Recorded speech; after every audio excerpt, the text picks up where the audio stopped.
Hi friends, बघा आपलं unit 3 आता next the vector operator del. त्याची डेफिनेशन बघूया. Definition of scalar point function. Scalar point फंक्शनची definition, a scalar valued function psi define on, याला काय म्हणतात, psi define on region R of a space is called scalar point function. Scalar point function together with region R is called as a scalar field. बघा आपण scalar point फंक्शनची definition बघतोय. जर scalar valued function साय असेल, define on region काय असेल, R of a space, तर त्याला काय म्हणतो आपण, स्केलर पॉइंट फंक्शन. आणि जर scalar point function together with region R, तर त्याला आपण काय म्हणू शकतो, it's called as a scalar field. मग त्याचे फॉर 2 एक्झाम्पल दिलेले आहेत बघा. For example, the temperature at point in a room आणि the electrical potential at a point in an electrical field or scalar field. बघा नेक्स्ट डेफिनेशन आहे आपली surface. सरफेसची डेफिनेशन बघूया. If psi is equal to psi of x, y, z is a scalar point function defined on the region R, then psi of x, y, z is equal to काय म्हणलं आपण, c. मग c is काय, where c is a parameter defines a family of surfaces in R. Such surfaces are called as a level surface in R. Such surfaces are called level surfaces in R with respect to काय असतं, with respect to psi. For example, if psi of xyz denotes the temperature at point P of xyz in a room, then psi of xyz is equal to आपण काय घेतलं, मग 25 घेतलं, is a level surface in a room. At any point on this surface the temperature will be, बघा जर आपण psi of xyz is equal to 25 घेतलं तर त्याचं रूम टेम्परेचर आपण डिग्री मध्ये काउंट करतो, म्हणजे surface the temperature will be किती मिळेल, मग 25 डिग्री. नेक्स्ट डेफिनेशन असेल आपली vector point function. If to each point P of the given region R in a space we associate a vector v bar of P, then v bar is called as a vector point function defined on a region R. The region R together with the vector point function v bar is called as a vector field. मग त्याचं पण for example दिलं आपल्याला. If v bar of P denote the velocity of a particle P at any time t, then v bar काय असेल, मग v bar is a vector point function. Next आहे बघा gradient of a scalar point function. त्याची definition, let psi of x y z be a scalar point function define and differentiable in region R of a space. The gradient of psi denoted as del psi or grad of psi is defined as, बघा आपण त्याला define कसं करू शकतो, gradient of a scalar point फंक्शनची हे formula लक्षात ठेवायचं आहे. बघा आपण त्याला डिनोट डेल सायने करतो आणि del psi is equal to डॅबा साय बाय डॅबा x into i bar plus डॅबा साय बाय डॅबा वाय इंटू जे बार प्लस डॅबा साय बाय डॅबा झेड इंटू के बार, असं आपण त्याला डिफाईन करतो. नेक्स्ट बघा नोट दिलेली आहे. First, delta psi is a vector whose component at xyz along axis of xyz are dabba psi by dabba x plus dabba psi by dabba y plus dabba psi by dabba z respectively. The second note is the gradient of a scalar point function. ते काय असतं, vector point function. Gradient of a scalar point function काय असतं, मग vector point function असतं. Third note आहे आपली, delta psi is equal to डॅबा साय बाय डॅबा एक्स आय बार प्लस डॅबा साय बाय डॅबा वाय जे बार प्लस डॅबा साय बाय डॅबा झेड इंटू के बार. म्हणजेच इज इक्वल टू त्याला आपण असं पण लिहू शकतो, कारण साय सर्व स्टेपला काय कॉमन आहे, म्हणजेच आपण कॉमन ब्रॅकेटच्या बाहेर काढू शकतो. म्हणजेच is equal to I bar into डॅबा बाय डॅबा एक्स प्लस जे बार इंटू डॅबा बाय डॅबा वाय प्लस के बार इंटू डॅबा बाय डॅबा झेड इंटू ब्रॅकेटच्या बाहेर काय राहील, आपलं साय शिल्लक राहील. म्हणजेच thus del is equal to I bar into डॅबा बाय डॅबा एक्स प्लस जे बार इंटू डॅबा बाय डॅबा वाय प्लस के बार इंटू डॅबा बाय डॅबा z is called del or nabla operator. बघा याला काय म्हणतात, मग डेल किंवा आपण नॅबला ऑपरेटर असे सुद्धा म्हणू शकतो. बघा हा डेल्टा म्हणजे अशा पद्धतीचा जर आपण असा राहिला तर तो आपण डेल्टा म्हणतो आणि याला काय म्हणतो आपण, डेल. नेक्स्ट आपला थेरम बघूया आपण आता. थेरम ऑन बघा नेक्स्ट आहे मग थेरम ऑन ग्रेडियंट. त्याचं थेरम फर्स्ट बघूया. इफ याला काय म्हणतो आपण phi and psi. If phi and psi are scalar point function if delta phi and delta psi exist in a given region R then del of phi plus or minus psi is equal to del phi plus or minus del psi. That is काय असतं मग gradient of phi plus or minus psi is equal to gradient of phi plus or minus gradient of psi. हे आपल्याला proof करायचं आहे. मग proof बघूया. Gradient of phi plus or minus psi is equal to del of phi plus or minus psi. कारण gradient is equal to काय दिलं आपल्याला डेल दिलेला आहे म्हणून आपण असं लिहिलं. म्हणजेच इज इक्वल टू डेलचा फॉर्म्युला आपण बघितलेला आहे.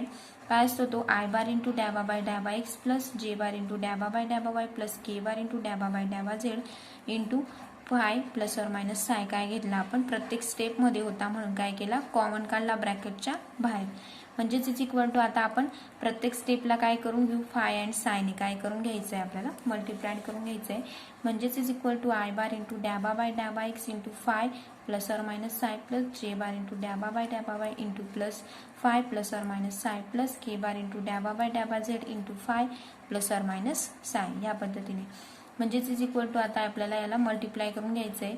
Is equal to I bar ब्रॅकेटच्या बाहेर काढला आपण डॅबा साय बाय डॅबा एक्स प्लस ऑर मायनस डॅबा साय बाय फायने परत मल्टिप्लाय केलं डॅबा फाय बाय डॅबा एक्स प्लस ऑर मायनस डॅबा साय बाय डॅबा एक्स प्लस जे बार इंटू डॅबा फाय बाय डॅबा वाय प्लस ऑर मायनस डॅबा साय बाय डॅबा वाय प्लस के बार इंटू डॅबा फाय बाय डॅबा झेड प्लस ऑर मायनस डॅबा साय बाय डॅबा झेड. या पद्धतीने म्हणजेच is equal to I bar into डॅबा फाय बाय डॅबा एक्स प्लस आता काय केलं एक्स वाय अँड झेड एका स्टेपमध्ये घेऊन घेतले. इकडचे पण म्हणजे फाय एका स्टेपमध्ये घेऊन घेतले आणि साय काय केले आपण एका याच्यामध्ये घेऊन घेतले.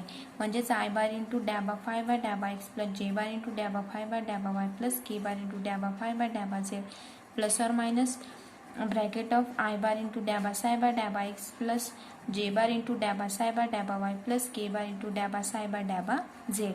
या पद्धतीने म्हणजेच इज इक्वल टू आपल्याला काय मिळेल मग del of phi plus or minus del of psi. म्हणजेच इज इक्वल टू डेल म्हणजेच काय असतो gradient of phi plus or minus gradient of psi असतो. नेक्स्ट आता आपण सेकंड थेरम बघूया. सिंपल थेरम होता बघा हा. सेकंड थेरम आहे a necessary and sufficient condition for a scalar point function phi to the constant is that del phi is equal to 0 bar. मग बघा डेल फाय इक्वल टू काय दाखवायचं आपल्याला 0 बार. प्रूफ बघूया आपण आता त्याची. नेसेसरी आणि सफिशियंट दोन्ही कंडिशन आपल्याला प्रूफ करायला सांगितले आहेत. प्रूफ फर्स्ट कंडिशन आपण बघूया necessary condition. Let phi be the constant function. Phi काय करतोय आपण कॉन्स्टंट फंक्शन मानतोय. म्हणजेच देअरफॉर बघा डॅबा साय बाय डॅबा x is equal to 0. Constant म्हणजे त्याची व्हॅल्यू काय डॅबा साय इज इक्वल टू काय दाखवायला लावलं आपल्याला 0 बार. म्हणजेच आपण डॅबा साय बाय डॅबा एक्स इक्वल टू 0 डॅबा साय बाय डॅबा वाय इक्वल टू 0 डॅबा साय बाय डॅबा झेड इज इक्वल टू 0 घेऊन घेतलं. म्हणजेच therefore del psi is equal to I bar into डॅबा साय बाय डॅबा एक्स प्लस जे बार इंटू डॅबा साय बाय डॅबा वाय प्लस के बार इंटू डॅबा साय बाय डॅबा झेड. म्हणजेच is equal to I bar into याची व्हॅल्यू 0 प्लस जे बार इंटू 0 प्लस के बार इंटू 0. म्हणजे सर्वांची व्हॅल्यू काय मिळाली 0 मिळाली. प्रत्येकाला मल्टिप्लाइड केलं म्हणजे 0 येईल. म्हणजेच del psi is equal to काय मिळाला आपल्याला 0. नेसेसरी कंडिशनमध्ये आपल्याला ते प्रूफ झालेलं आहे. किती मिळाली व्हॅल्यू 0. नेक्स्ट आता आपल्याला सफिशियंट कंडिशन पण दाखवायची बघा त्याची. Late del psi is equal to 0 bar. म्हणजेच देअरफॉर आय बार इंटू डॅबा साय बाय डॅबा एक्स प्लस जे बार इंटू डॅबा साय बाय डॅबा वाय प्लस के बार इंटू डॅबा साय बाय डॅबा z is equal to 0 bar. म्हणजेच इज इक्वल टू बघा हे आपल्याला 0 दाखवायचं आहे. म्हणजे यांची व्हॅल्यू काय मिळाली आपल्याला 0. म्हणजे 0 into i bar plus 0 into जे bar plus 0 into k bar. म्हणजेच देअरफॉर आपण जर त्यांना सेपरेट दाखवलं की डॅबा साय बाय डॅबा एक्स इक्वल टू 0 डॅबा साय बाय डॅबा वाय इज इक्वल टू 0 डॅबा फाय बाय डॅबा झेड इज इक्वल टू 0. म्हणजेच बघा phi is the independent of x y z. म्हणजेच फाय काय दिसतोय आपल्याला कॉन्स्टंट. आणि हेच आपल्याला प्रूफ करायचं होतं. नेक्स्ट आता आपण थर्ड थेरम बघूया. If phi and psi are scalar point function. Phi आणि साय काय दिसत आहेत आपल्याला scalar point function. If del psi and del phi and del psi exist in a given region R, then del of phi psi is equal to phi of del psi plus psi of del phi, that is gradient of phi psi is equal to phi of gradient of psi plus psi of gradient of phi. हे आपल्याला proof करायचं आहे. Proof gradient of आधी काय घेऊया आपण five psi, म्हणजेच is equal to gradient म्हणजेच काय असतो डेल ऑफ फाय साय, म्हणजेच इज इक्वल टू डेलची डेफिनेशन काय असते मग आय बार इंटू डॅबा बाय डॅबा एक्स प्लस जे बार इंटू डॅबा बाय डॅबा वाय प्लस के बार इंटू डॅबा बाय डॅबा झेड इंटू पूर्ण ब्रॅकेटला हे मल्टिप्लाइड करतं म्हणजे फाय आणि साय करून काय केलं ब्रॅकेटच्या बाहेर, म्हणजेच इज इक्वल टू बघा नेक्स्ट स्टेपला आपण फाय आणि सायने मल्टिप्लाइड करून घेऊ, म्हणजेच is equal to I bar into डॅबा बाय डॅबा x into phi psi plus जे बार इंटू डॅबा बाय डॅबा y into phi psi plus के बार इंटू डॅबा बाय डॅबा झेड इंटू फाय साय, म्हणजेच is equal to I bar into phi of phi आपण इकडे घेऊन घेतला फाय इंटू डॅबा साय बाय डॅबा एक्स. आपल्याला काय सांगितलंय फाय डेल साय आणि साय डेल फाय सांगितलंय आणि gradient of phi psi is equal to phi into gradient of psi दाखवायचंय आणि साय ग्रेडियंट ऑफ फाय दाखवायचंय आपल्याला फाय. या पद्धतीने उलट सुलट म्हणून आपण असं घेतलं की phi of del psi divided by डॅबा एक्स प्लस साय ऑफ डॅबा फाय डिवायडेड बाय डॅबा एक्स प्लस जे बार इंटू फाय ऑफ डॅबा साय बाय डॅबा एक्स प्लस साय ऑफ डॅबा फाय बाय डॅबा Y plus K bar of phi of डॅबा psi by डॅबा झेड प्लस साय ऑफ डॅबा फाय बाय डॅबा झेड या पद्धतीने. आणि नेक्स्ट स्टेपला आपण इज इक्वल टू फाय आपण ब्रॅकेटच्या बाहेर काढून घेतलं, इकडे साय ब्रॅकेटच्या बाहेर काढला, मग फाय जर ब्रॅकेटच्या बाहेर काढला तर काय राहील फक्त आय बार इंटू डॅबा साय बाय डॅबा एक्स प्लस जे बार इंटू डॅबा साय बाय डॅबा वाय प्लस के बार इंटू डॅबा साय बाय डॅबा झेड, म्हणजे सायच्या व्हॅल्यू एका बाजूला घेतल्या आणि फायच्या एका बाजूला प्लस इकडे जर साय कॉमन काढला तर काय राहील मग आय बार इंटू डॅबा साय बाय डॅबा एक्स प्लस जे बार इंटू डॅबा साय बाय डॅबा वाय प्लस के बार इंटू डॅबा साय बाय डॅबा झेड या पद्धतीने, म्हणजेच is equal to phi of del psi plus psi of del phi, म्हणजेच इज इक्वल टू काय असतो phi del psi is equal to काय असेल phi of gradient of psi plus psi of gradient of phi, आणि हेच आपल्याला proof करायचं होतं. नेक्स्ट बघा आपल्याला कोरोलरी दिलेली आहे त्याचं पण आपल्याला प्रूफ करायचं आहे. इफ साय कसा दिसतोय psi is a constant then gradient of psi phi is equal to psi of gradient of phi that is delta of psi phi is equal to phi delta psi. मग proof बघा gradient of psi phi, आता delta psi phi म्हणजेच gradient of phi साय,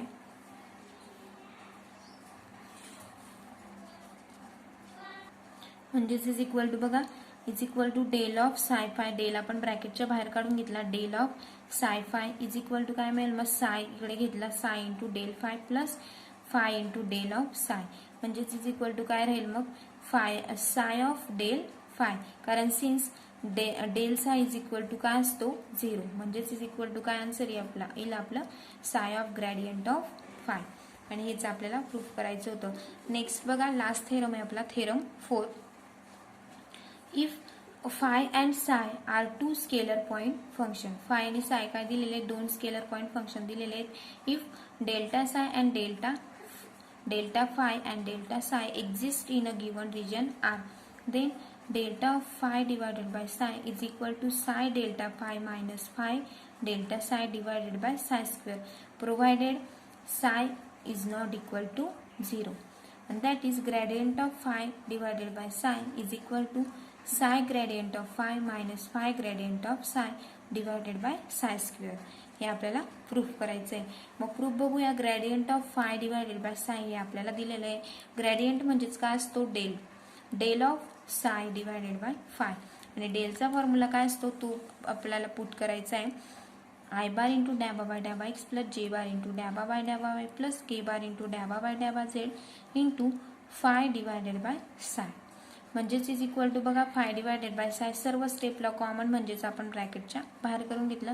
आणि next स्टेपला आता प्रत्येक थेरममध्ये आता फर्स्ट थेरम पासून बघतोय आपण नेक्स्ट स्टेपला काय करतोय याला फाय आणि सायला काय करतोय प्रत्येक स्टेपने मल्टिप्लाइड, म्हणजेच is equal to I bar into डॅबा बाय डॅबा x into phi divided by psi plus जे बार इंटू डॅबा बाय डॅबा y into phi divided by psi plus K bar into डाबा बाय डाबा z into phi divided by psi म्हणजेच is equal to next step आपल्याला मिळेल i bar into psi of डॅबा phi divided by डॅबा x minus psi of डॅबा साय म्हणजे साय घेतला तर इकडे फाय येईल आणि इकडे फाय घेतला तर इकडे काय घेतोय आपण साय फाय ऑफ डॅबा साय बाय डॅबा एक्स डिवायडेड बाय काय घेतलं मग साय स्क्वेअर प्लस क्वेश्चनमध्ये दिल्याप्रमाणे घेतले आपण ते प्लस जे बार इंटू साय ऑफ डॅबा फाय डिवायडेड बाय डॅबा वाय मायनस फाय ऑफ डॅबा साय डिवायडेड बाय डॅबा y divided by psi square as it is कारण gradient of del phi divided by del सायची व्हॅल्यू ऑलरेडी इथं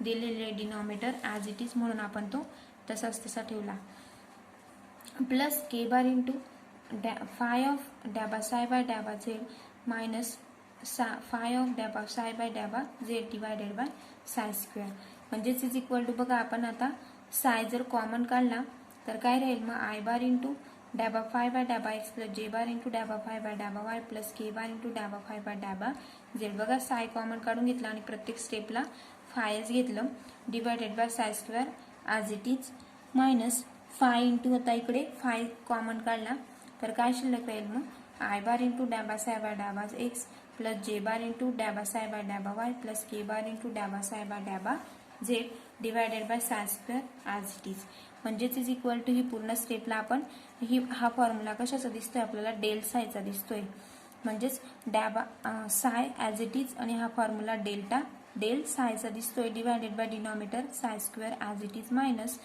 minus हा five as it is आणि हा formula del सायचा आहे divided by del साय स्क्वेअर म्हणजेच इज इक्वल टू साय delta five minus five delta साय डिवायडेड बाय साय स्क्वेअर म्हणजेच इज इक्वल टू बघा डेल म्हणजेच काय असतो ग्रेडियंट ऑफ साय ॲज इट इज साय gradient of five minus five gradient of साय डिवायडेड बाय साय स्क्वेअर आणि हेच आपल्याला प्रूफ करायचं होतं बघा आता आपण आजच्या लेक्चरमध्ये आपण 4 थेरम बघितले काही डेफिनेशन समजून घेतला तर नेक्स्ट लेक्चरला बघा आपण त्याच्यावरचे एक्झाम्पल्स बघूया